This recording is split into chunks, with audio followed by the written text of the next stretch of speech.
We'll let everybody in. I'm gonna stick my hand in my pocket. Welcome, everybody.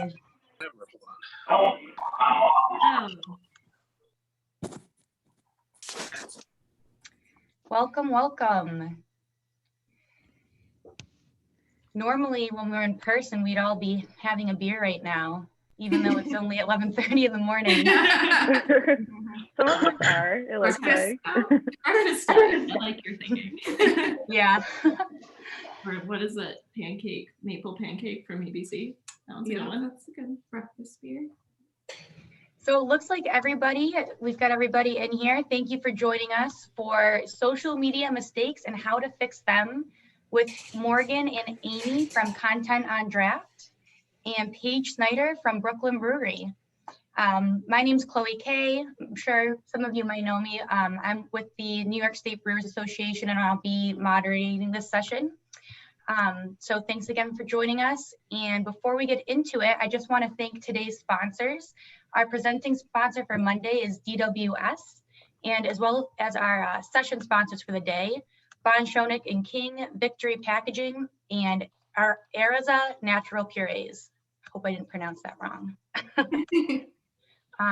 So let's get this here. So as we go through this session, we're going to do a little bit of a Q&A format with Morgan, Amy, Paige. And if you have any questions along, just enter them in the chat and I can call on your name and you can ask your question yourself at any time. We want this to be really interactive and more of a conversation, so don't be shy.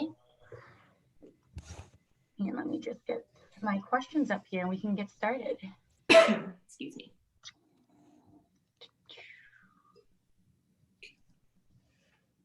Okay. Sorry, just one moment.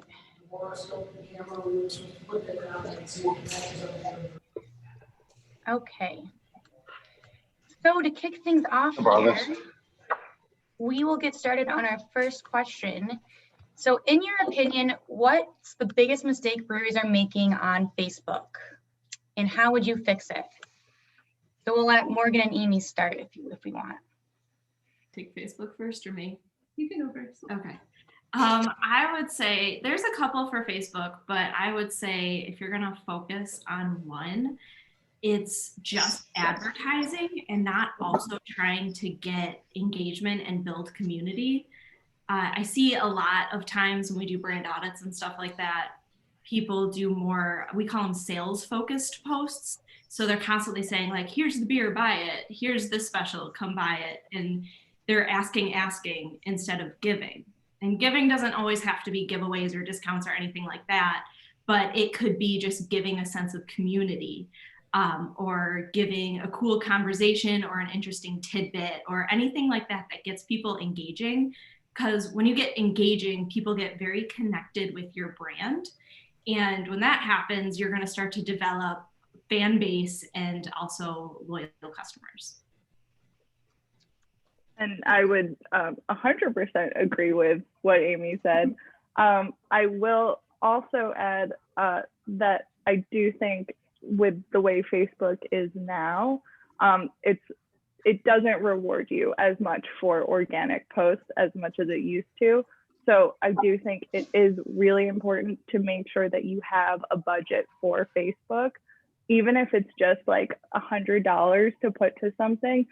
It's very difficult to get your organic posts seen. So I completely agree that you need to have posts that, like Amy said, that provide value so that it's not 100% advertising. But I think it's important to make sure that you can account for a budget so that you can also do paid placement. Great, thank you. And do we have any questions on this topic before we move to the next? Take a look in the chat here. Anybody have any questions? Okay, so on to the next. In your opinion, what's the biggest mistake breweries are making on Instagram and how would you fix it? I can take that one. You can take that one. So I would say on Instagram, underestimating the power of data. So I think a lot of people post to Instagram without a plan and at the last minute, and they're not really thinking about the content as what's really engaging the audience. And by tracking that data, you can really figure out what your audience is connecting with. So taking the time to not just monitor the insights, but analyze what you're finding. Great, thank you. And just a quick reminder, if everyone can mute yourselves when you enter the room.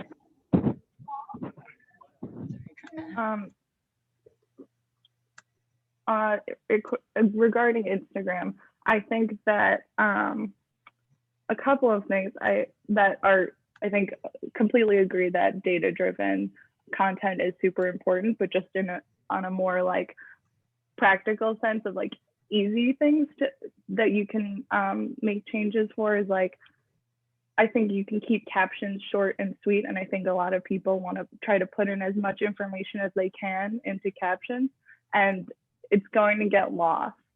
So I think you want to make sure that everything that you're saying is short and succinct.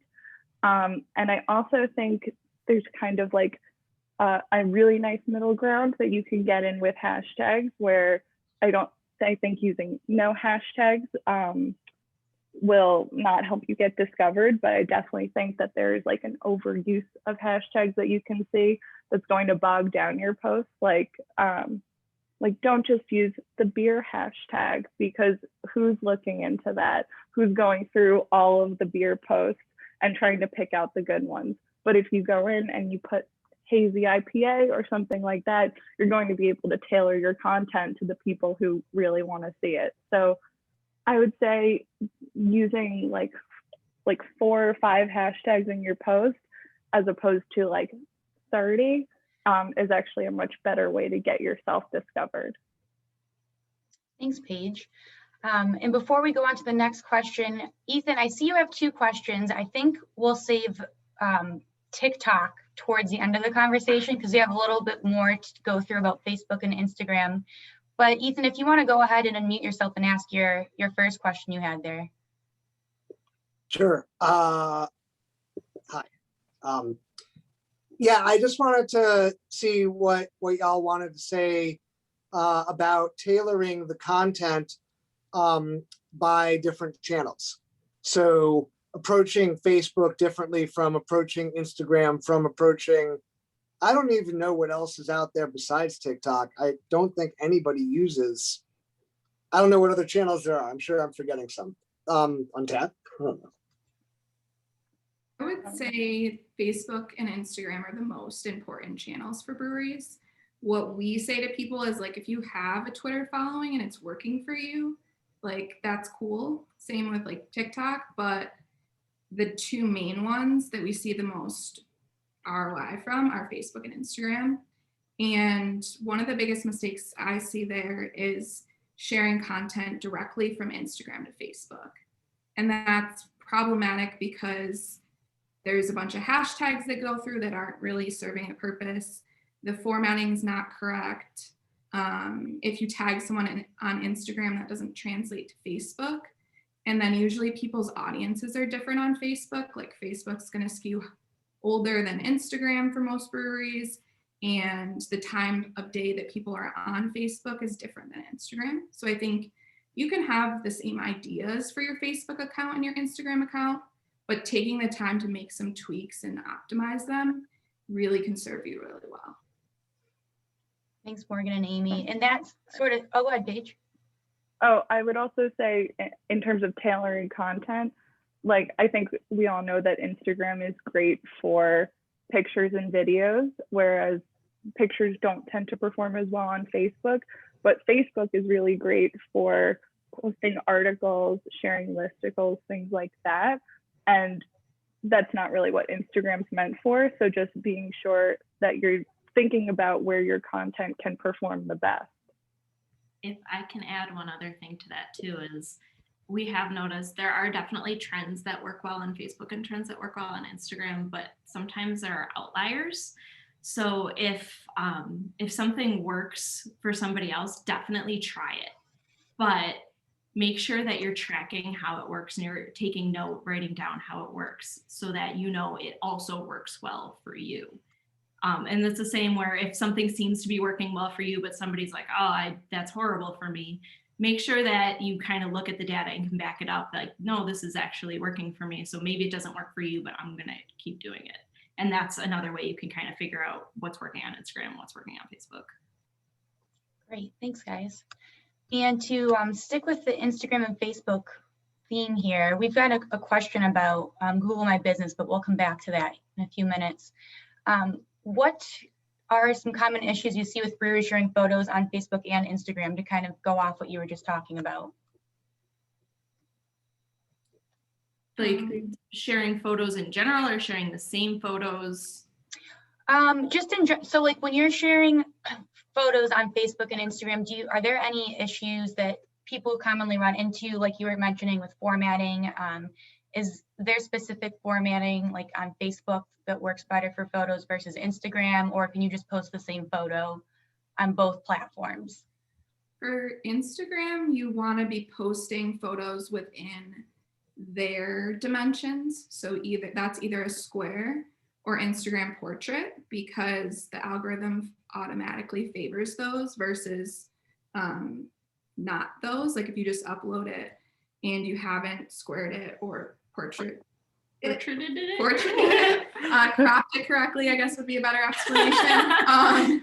It won't it will just like put you at a little bit of a disadvantage. And then Amy has a good point on Facebook about the screen.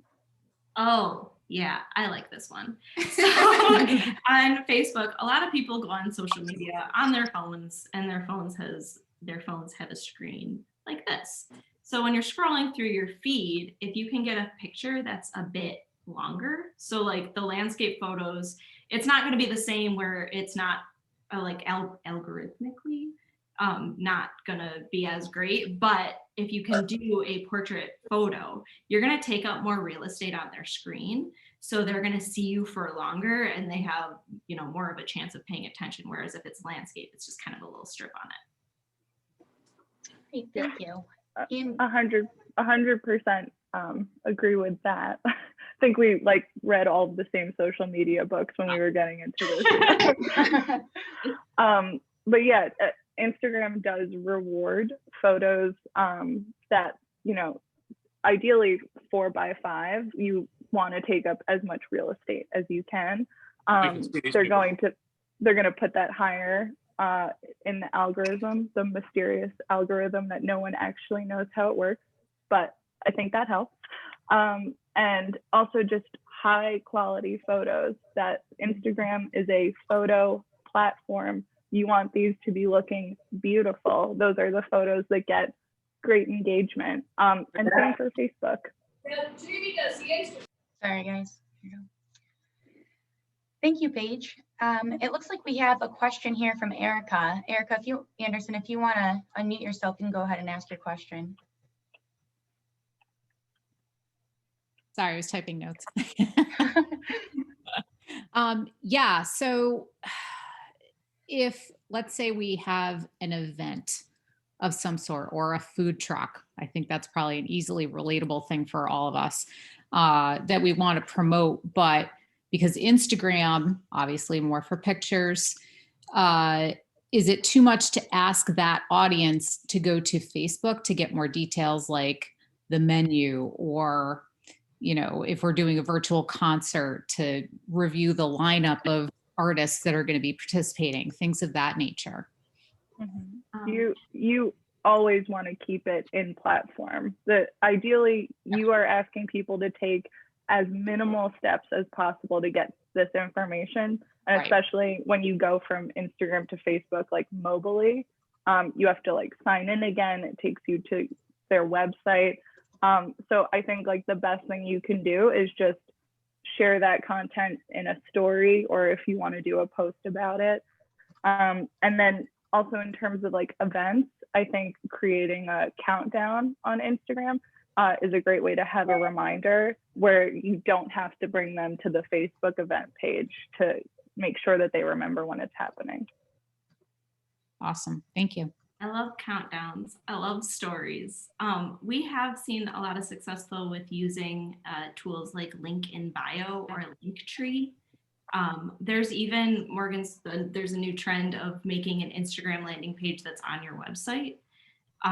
So those types of things too can kind of make it so people aren't like logging out of Instagram, logging back in, they're clicking on a link that's inside of Instagram. So like Paige said, you want as minimal steps as possible so they can kind of click over very quickly to the event without having to like go onto Facebook, search you up, find the event and all that sort of thing. And using things like directing people to those links is really helpful, because if you haven't posted, like if you don't normally post links on Instagram, people might like look at the caption and be like, where's the link? But you actually don't want it in the caption. You want it up in the higher part of your profile where you're either using Linktree or later, because people can't copy and paste from down there and won't take them to the website. So directing people, link is in our bio is good. You can do that in your stories too. And then like once you start training people to look there, they'll just continue to look there. And the reason we like later personally is because it mimics the Instagram grid.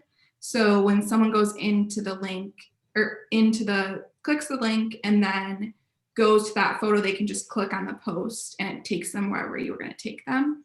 So visually is very easy for people to comprehend. Great, thank you. And we have a question from Tim Walton. Tim, if you want to go ahead and unmute yourself. Hey everybody, so I run a Facebook group called 518 Brews, and what do you think are the benefits of that, of having a group of members of a few thousand to share stuff, share craft beer from businesses to a group? Would that benefit the business? Yeah. Yes. Groups are great. Groups are great. We have a group and we can attract the people who like marketing for craft breweries in that group. So similar to you, you can attract the people who are looking for brews in the 518 area. Facebook likes groups better than they like business pages. Yeah. And therefore the algorithm is going to favor posts that are in the group more than they're going to favor the posts that are on the business pages. We see more engagement in our group, like our organic reach is higher in our group than our Facebook page. Like obviously that's going to depend on the community you build, and it will take some time. Like when we first started our group, we were getting crickets, but like if you start building, engaging that community, we see way more engagement in our group. And we tell brewers we work with, if you have like a mug club or you have like a specific community around a certain event, stuff like that can be a really good way to focus your group and get people involved. And just a question off that too, if I used to work at a brewery and I used the private Facebook groups to promote the brewery often, but something to consider too is you can share content directly from the brewery. Well, to start out with, you have to interact in these private Facebook groups from your personal account. So if you've never joined one before, you can't interact as your company's Facebook page, like Unified Brewing, and start posting stuff as Unified in the group. You have to do it as yourself from your personal page. It's good to make sure that you really engage with the community in the private beer group as well, and don't constantly just promote yourself, because then you'll start to see engagement go down as well. You can actually join as a page. It depends on the person's settings. Oh, so you can. The group settings. So whoever created the group has the power to allow pages or just personal accounts. So that's really up to you. Like if you wanted to, like we switched to just letting people in versus pages because that's the community we wanted to build, but there are some that allow it. Okay, so you're talking about if you build a group for your and you're talking about like Buffalo, like participating in the group. Yes. So promoting your brewery and pre-existing groups rather than create one. Right. And I think groups are great because they're such like a highly specialized group of people that are typically very engaged with the content. And just like as someone who works for a brewery, I think it's great to join a bunch of beer groups. You know, I'm in personally like a lot of NA beer groups because Brooklyn Brewery launched Special Effects. And I find that these groups are incredible to just like find out feedback, see what people are saying about your beer or like industry trends at large. I would agree too, like in terms of posting in groups. There's one, I'm from Rochester, so it's FCBAA, and I post in there when I visit my parents, and I found it really, it's really active, and it's like a good way to get people who are looking for somewhere to go. Like I posted in the group and I was like, looking for somewhere that's doing outside dining, and it was like almost winter. And then I got a bunch of responses from different places, and I looked and I was like, some of these are brewery owners, like, and that's an opportunity to be like, hey, like we're open. Like, that was the question I asked. And it's not even just going to benefit me, because if someone else searched that group and was like, oh, I was also looking for that, they already have the answer. They already have suggestions. So I think it's a really good opportunity there. And just to build off of that, people love seeing the people behind the brewery, because I think we can get lost a lot in like our corporate pages, but knowing that there's a person behind the brand who's like looking to talk to you and give you feedback and give you like specialized attention, I think is like great for the brand itself. Agreed. Yeah. Thank you. All right, so we will, I guess we still have some more questions and topics to go over on Facebook and Instagram before we get into some of the other platforms. So let me just see if there's anyone else that has a question here. Okay, so how about, what's the best piece of advice you would give breweries who are posting to social media on their brewery's business account? I would say something that I learned really early on is don't be afraid to repeat your message, and don't be afraid to repurpose content. Because I know that when I post something, I'm like, everyone's seen it, I can't post that again. And it's really like such a small sliver of people who are like seeing and more importantly, like taking in and retaining your content, that it's okay to use these photos again to like remind people about things. Not in a way where you're hitting it over the head or you're like very salesy, but if you have a new beer coming out, it's okay to do a couple posts in a row to make sure that, you know, your message lands and that people are seeing what you're saying. I love that so much. I agree. It's easier for you. Yeah, well, so like just to throw out some numbers at you, less than 5% on average globally on Facebook and Instagram, less than 5% of your audience sees or will engage with your posts. Seeing the post is a little bit higher, and there's not really an agreed upon amount. When we do the audits, we notice that a lot of breweries are even lower than that. So for a lot of breweries, it's like 1% of your audience is actually engaging with your post. And to us, engagement is an indicator that means they see it and they care about it enough to like do something about it. So just like Paige was saying, if that small sliver of your audience is actually seeing it, you might have to remind them or catch other people who didn't see it the first time. So definitely, if you have something coming out, do post about it more than once. Don't expect to post something and have 1 billion people in the door off of just one post. Like sometimes things go viral, but yeah.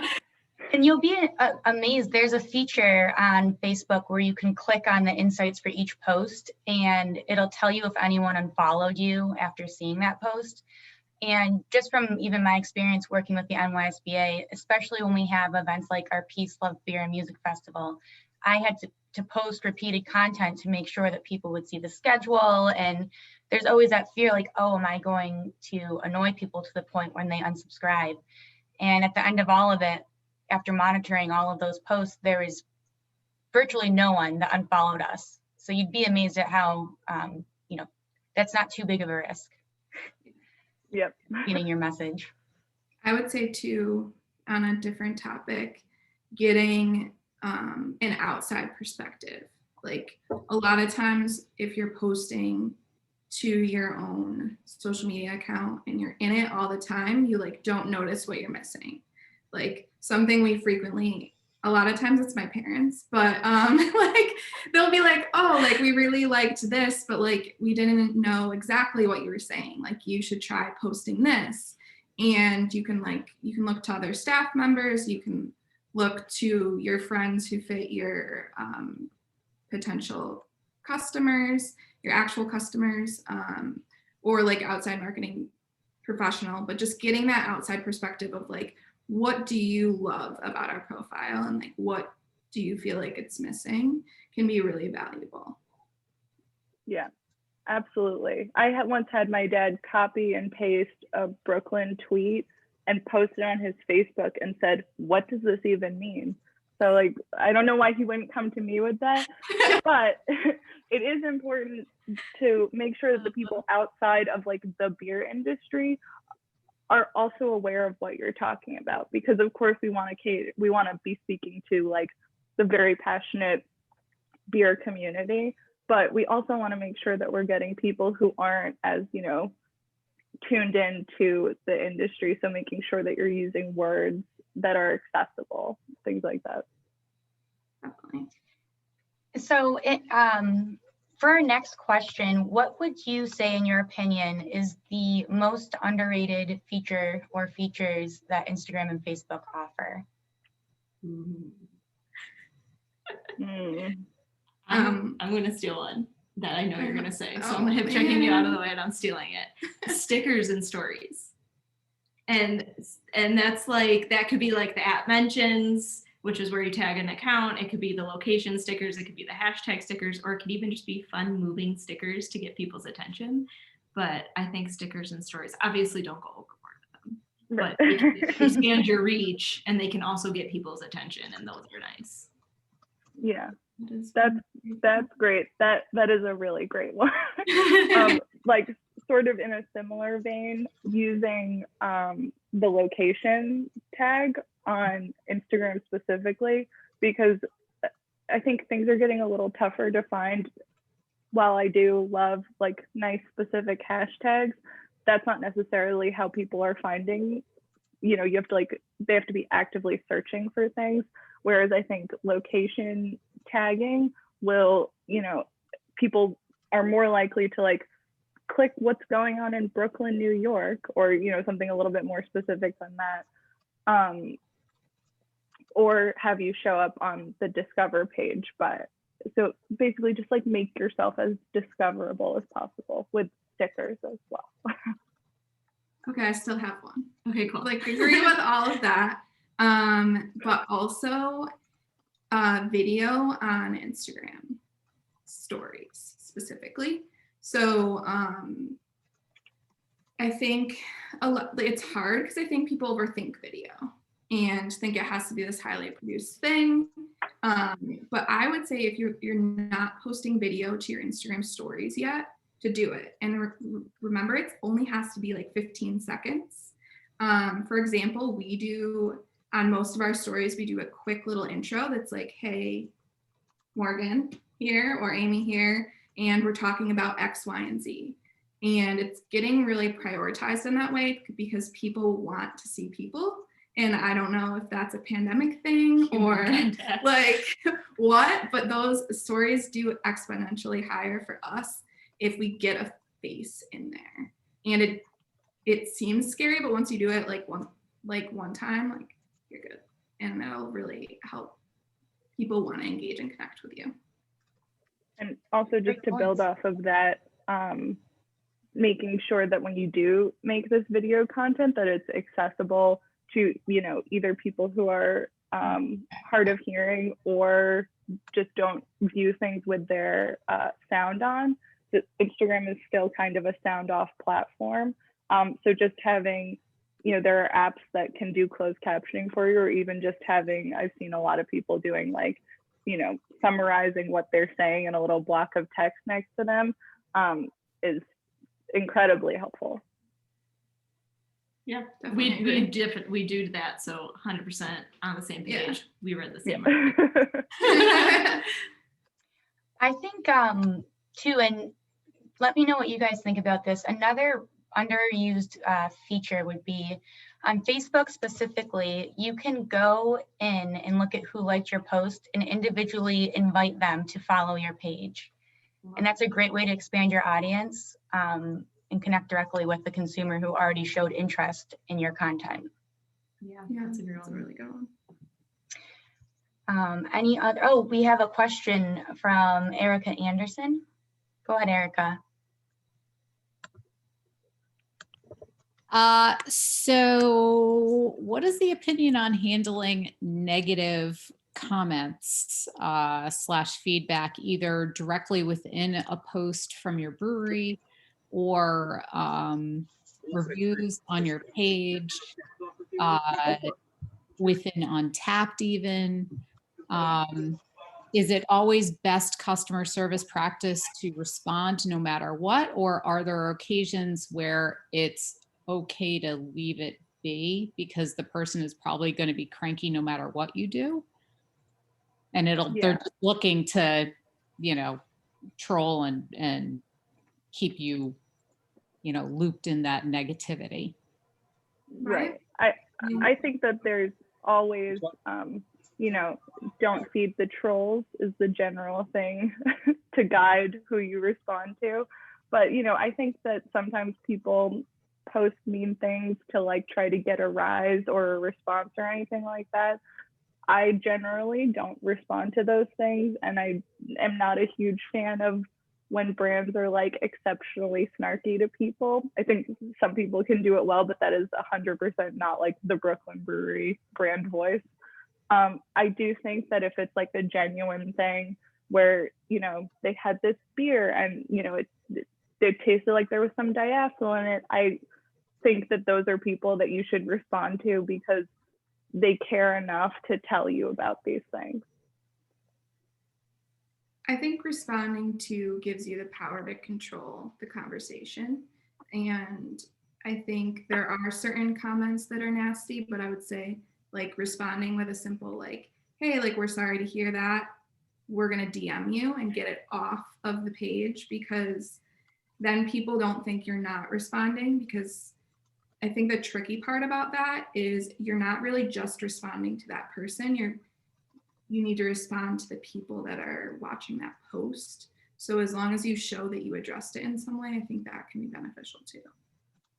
And then finally on Facebook, if it is like somebody who's trolling and just being nasty to be nasty, you can hide the comment and then other people can't see it, but that person won't really know that you hid it because they'll still be able to see it. It will say like, if there's no other comments on the post, it'll say one comment and someone clicks on it and they'll be like, there's no comment here. So another person might be like, oh, that's weird. Normally people just move on.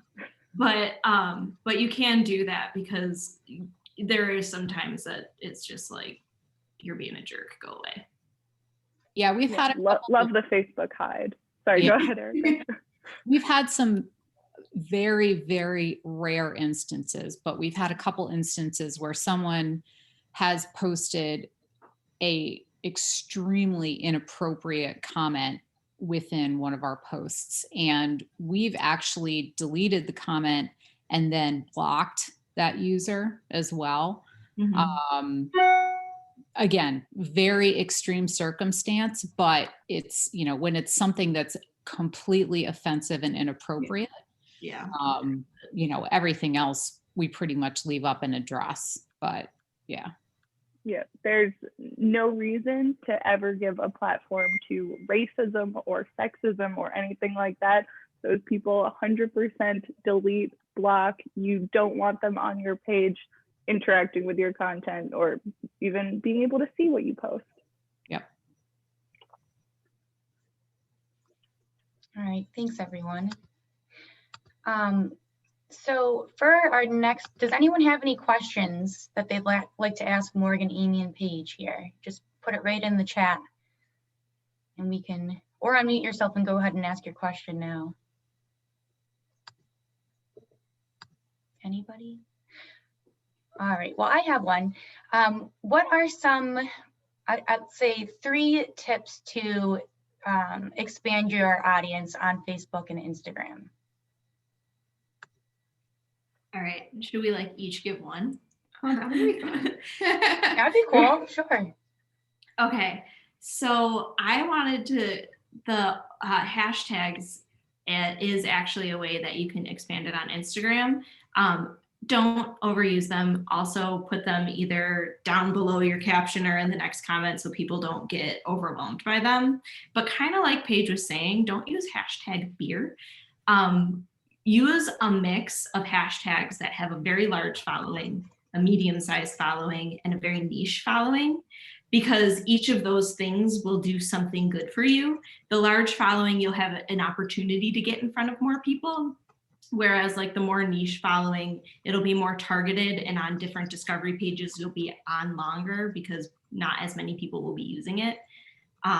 So if you kind of do that sort of mix, that's a really good way to grow your reach using hashtags, but don't go too crazy. You want to go, Morgan? So did I just lose it? Just thinking about it. On either Facebook or Instagram, partnering up with other companies, whether that's, we have a client that works with this bakery and their cake beer posts do insane engagement. And it's a local place. So they share values, they share a customer base, like they are growing their following in a healthy, beneficial way. So I wouldn't say just partnering with anyone, but partnering with people who already have your ideal customers can be a really beneficial way to grow your following, get more people sharing your stuff, and you can do that on Facebook or Instagram. Just 100% back that up, because we literally did that with Ovenly to do a chocolate cake giveaway, and it was hugely beneficial to both of our brands.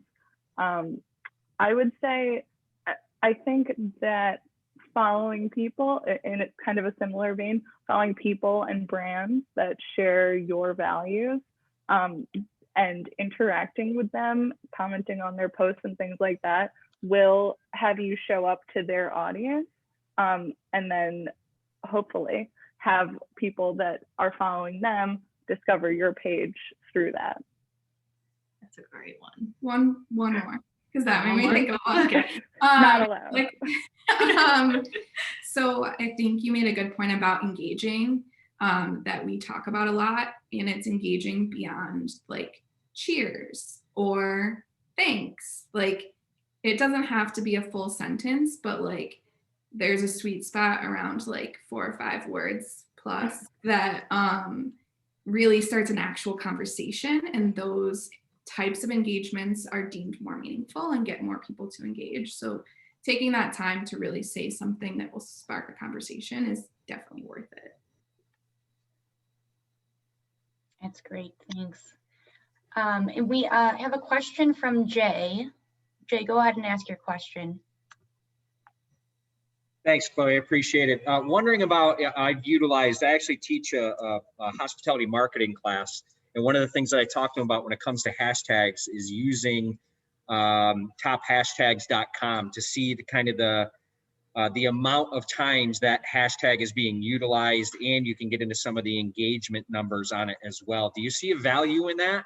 And then second part, what about content itself?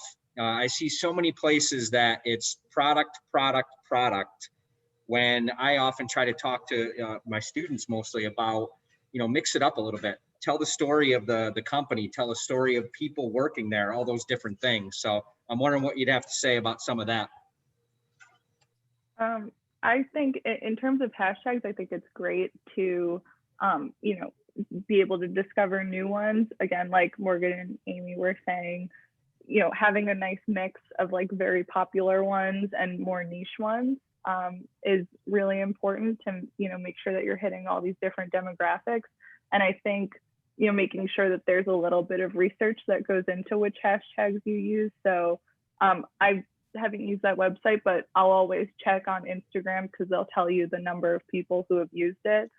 And then just regarding content, I completely agree. I think even our page is guilty of doing a lot of product posts because I think in general, like at least for me being the social person, it's a little harder to be in the brewery and being able to share things more on the ground of like people who are also there.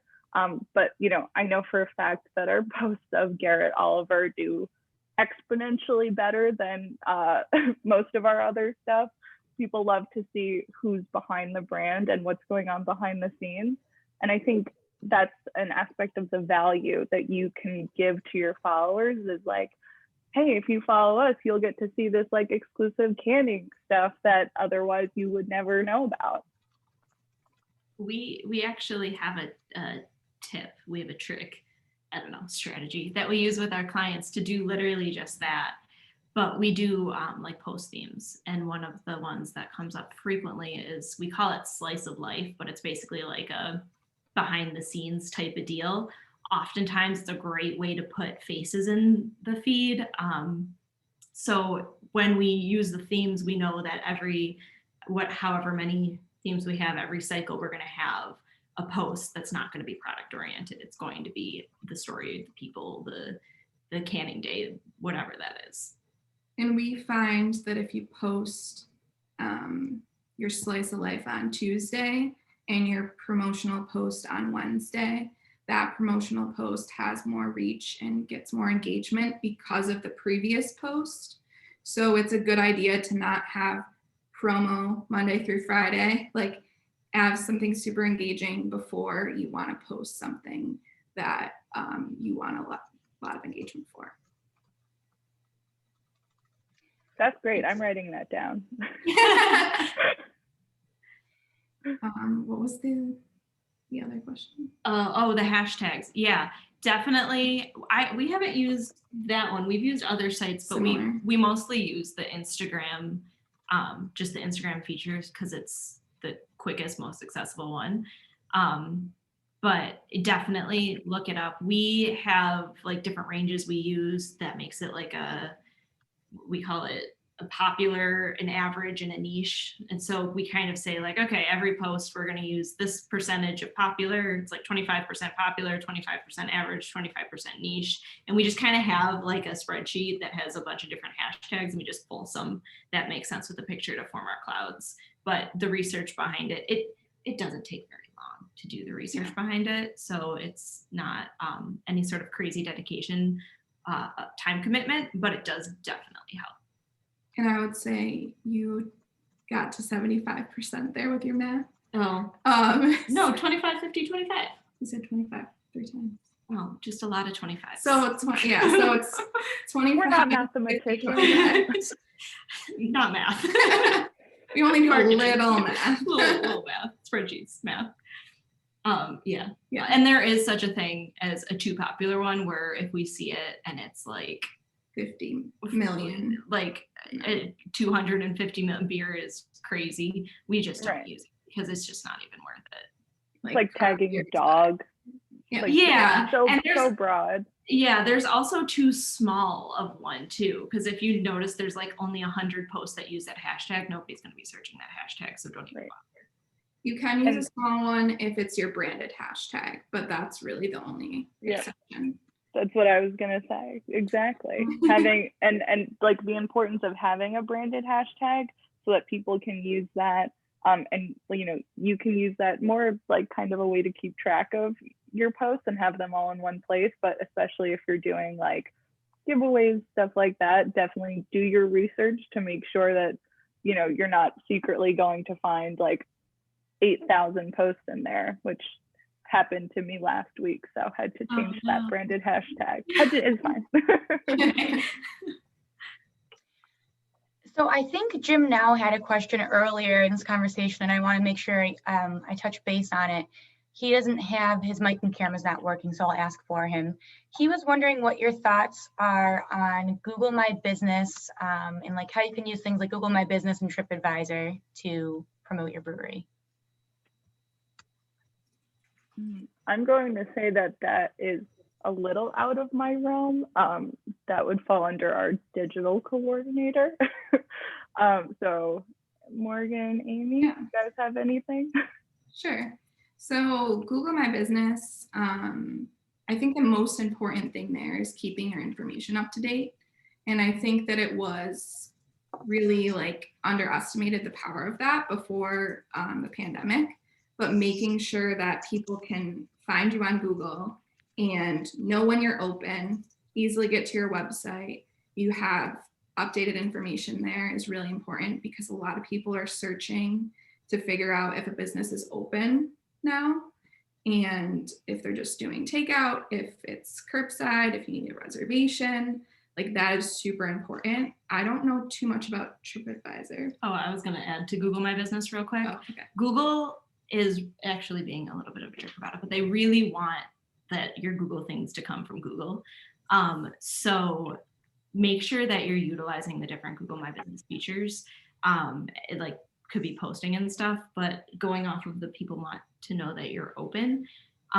We have looked at breweries pages that say that they're closed, but then when we talk to them, they talk about how they're open. So make a little checklist. And it could be like your pandemic checklist of all of the places that you need to change your times when your times change, so that you can real quick just go, okay, Google, Instagram, website, Facebook, or whatever you got, just so that every time you know.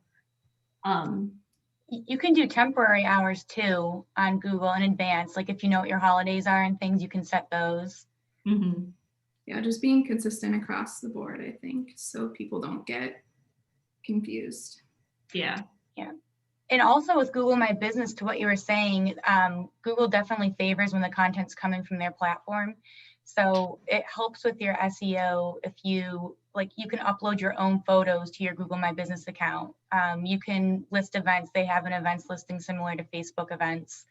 You can create posts just like you can create on Facebook on Google My Business. So I found it really helpful when I worked for a brewery. Just make sure you claim it and you're using it, because it can really help when people are searching for breweries on Google. Your brewery might show up first. Yeah. So do we have some other questions here? Let me see. Sorry, there's quite a few, so I'm trying to go through. Sure.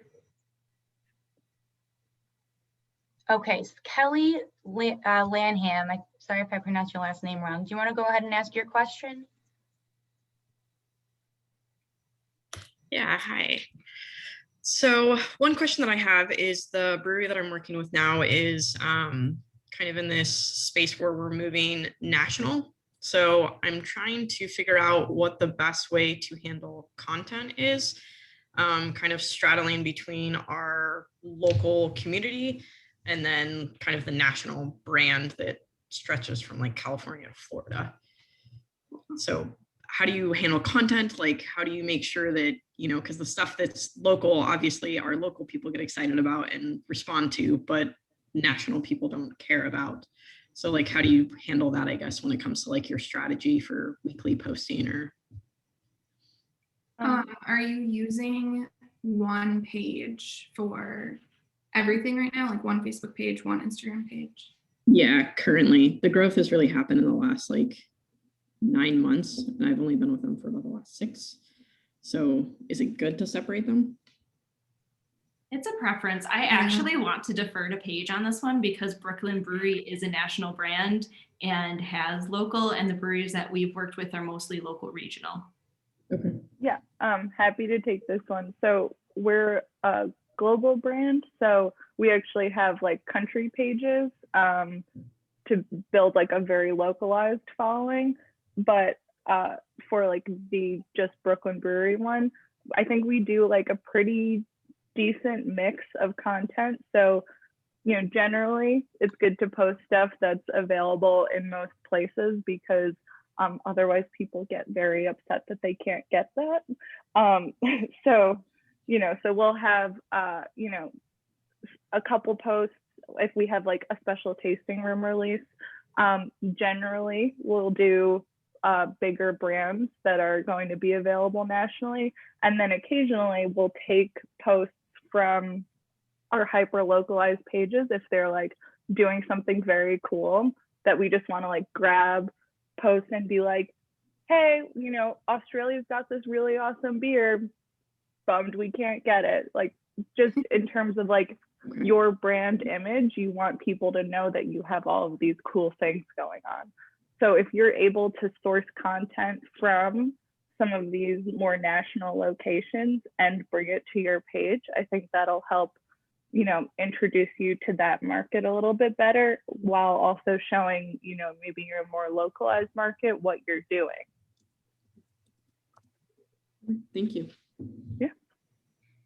Thanks. And we have a question from Megan Donovan.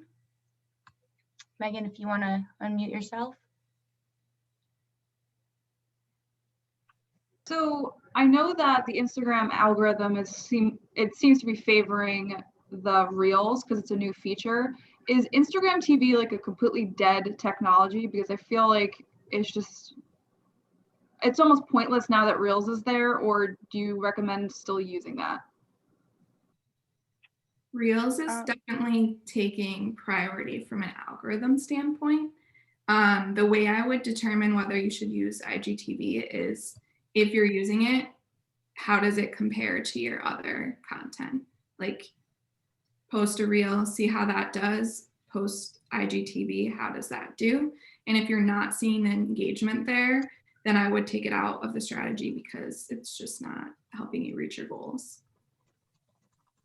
I also think for things like IGTV, like a lot of the times for us, it's just like being able to have a source for that content on Instagram. So like, you know, if we have like a campaign video that we're advertising with and like have posted on Facebook, sometimes we just want to make sure that people are still able to see it on Instagram. But, you know, I think Reels are kind of a completely separate medium from IGTV, because Reels are like very quick and snappy, whereas IGTV can be a little bit more long form. Like if you're doing a live video and want to make sure that people still have access to that.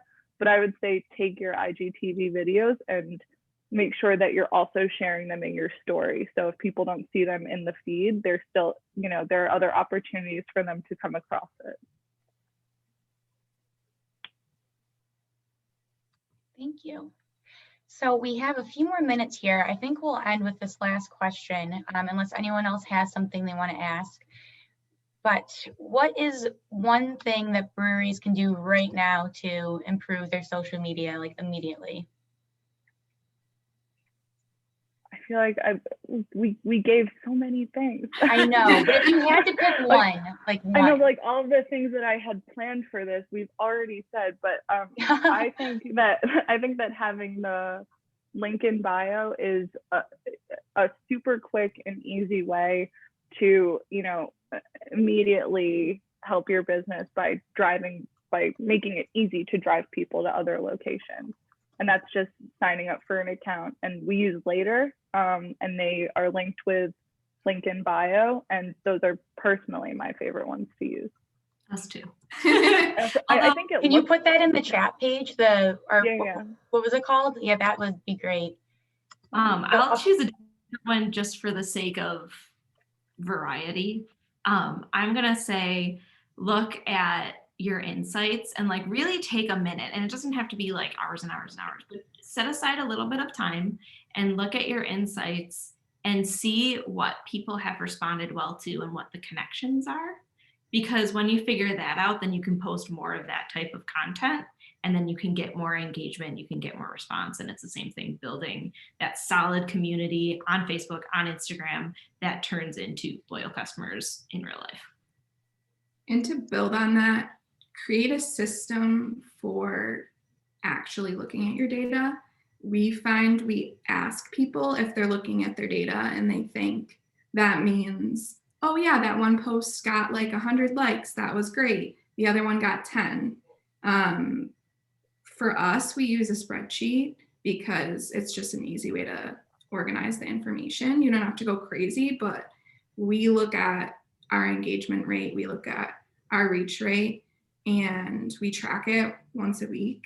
It takes 15 minutes. And then that influences all of our future content. So setting something like that up is really a way to make it less overwhelming. And I would say you can see the difference like within a month of tracking that information. It just helps make more intentional decisions and not like, this works. Yeah, you kind of build a strategy there just by looking at your engagement. Mm-hmm. That's great. Thanks so much, ladies. So I think we have time for one more question we have here from Josh Nika White. Before we go. Are you there, Josh?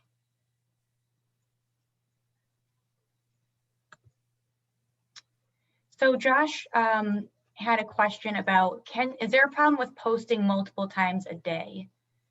Or is it better to just post once daily as needed? We have a strategy for this too, and we'll see what you want and what you think 2-page. But you guys seem like you know this. if you have a really, really huge following and you're posting multiple times a day and you're getting really good engagement multiple times a day, go for it.